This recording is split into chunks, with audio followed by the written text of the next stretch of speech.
Capítulo 2: O longo braço da lei. Se um rinoceronte entrasse neste restaurante agora, não se pode negar que ele teria grande poder aqui.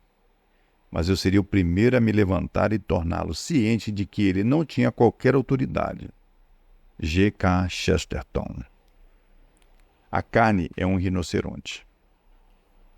A lei do pecado para os crentes é como o rinoceronte de Chesterton.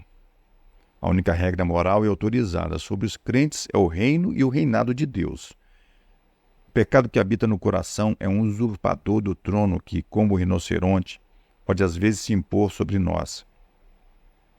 Ainda que nos levantemos e lhe digamos que ele não tem autoridade, ele pode nos empurrar em volta do restaurante. A lei do pecado nos empurra do mesmo modo que outras leis motivam a nossa obediência, com promessas e ameaças. Lembra da cerimônia da aliança em Deuteronômio 27 e 28? Metade das tribos de Israel estava na encosta do Monte Ebal e a outra metade no vale do Monte Gerizim. Os que estavam sobre o Monte Ebal clamavam maldições sobre aqueles que desobedecessem à lei, e os que estavam sobre o Monte Gerizim proclamavam bênçãos aos obedientes.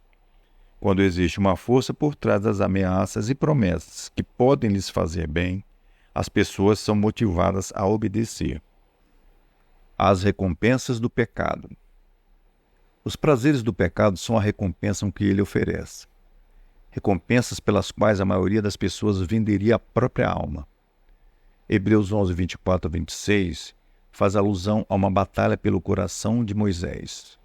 Pela fé, Moisés, quando já homem feito, recusou ser chamado filho da filha de Faraó, preferindo ser maltratado junto com o povo de Deus a usufruir prazeres transitórios do pecado, porquanto considerou o opróbrio de Cristo por maiores riquezas do que os tesouros do Egito, porque contemplava o galardão.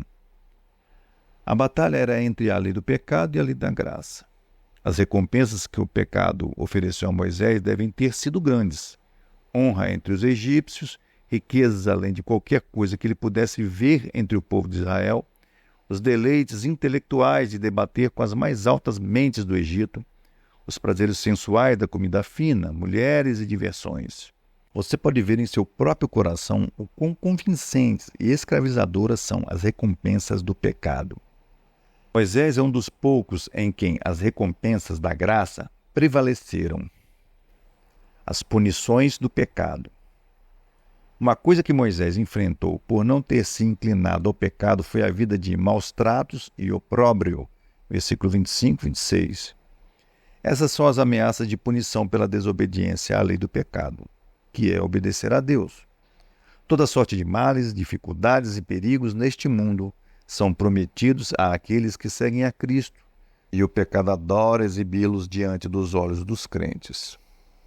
Além do sofrimento por seguir a Cristo, existem os sofrimentos da cruz e da autonegação, para os quais os crentes são chamados, e é difícil obra de matar o pecado.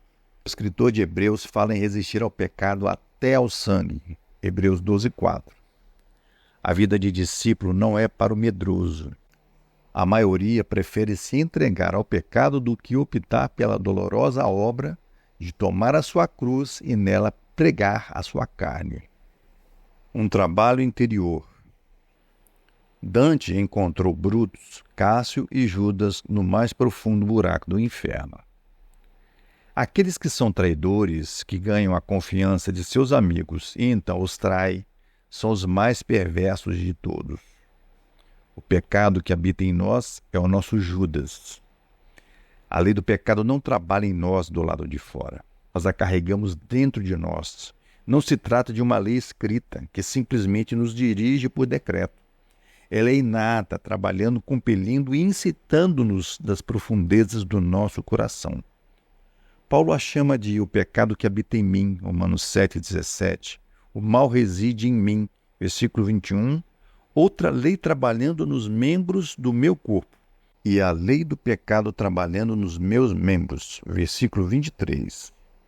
No versículo 18 ele diz, porque eu sei que em mim, isto é, na minha carne, Paulo é a lei do pecado em algum sentido. É por isso que, na antiga aliança, Deus promete circuncidar o coração do seu povo. Deuteronômio 36, e, na nova, escrever a sua lei nos seus corações. Jeremias 31, 31 a 33. Nenhuma mera lei escrita pode se constituir em uma ameaça contra a lei do pecado que opera a partir de dentro.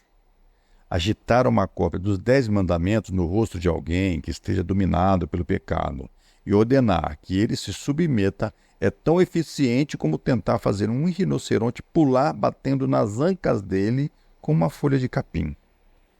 O rinoceronte está alheio a isso. A glória da aliança da graça é que nela a lei de Deus encontra a lei do pecado em um campo de jogo nivelado, onde a santa lei de Deus levará a melhor. O pecado entra debaixo da nossa pele.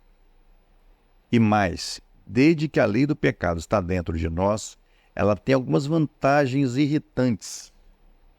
1. O pecado que habita em nós é um visitante inoportuno. Ele se estabeleceu em nós e está em casa. Romanos 7, 17 e 20. Se o pecado nos visitasse apenas de vez em quando, como um parente indesejado, poderíamos fazer muitas coisas boas enquanto ele estivesse longe. Se ele fosse como um exército que ataca e então recua por um momento, poderíamos nos revigorar e fortificar nossas defesas durante períodos de calma. Mas a carne é um agressor caseiro implacável. Onde quer que você vá, o que quer que você faça, a lei do pecado está com você passo a passo, no que você fizer de melhor, no que você fizer de pior. Quantas vezes você pensa sobre o fato de que carrega por aí, em você, um companheiro mortal? 2. O pecado que habita em nós não guarda o sábado. Justamente quando Paulo estava pronto a fazer alguma coisa santa e amável, o pecado estava ao seu lado. Versículo 21. O pecado não é apenas um hóspede permanente, ele é um intrometido miserável. Está sempre metendo o nariz, olhando por cima do seu ombro, cochichando no seu ouvido. Você quer orar? Ouvir um sermão? Meditar sobre a palavra? Fazer generosa doação para o reino?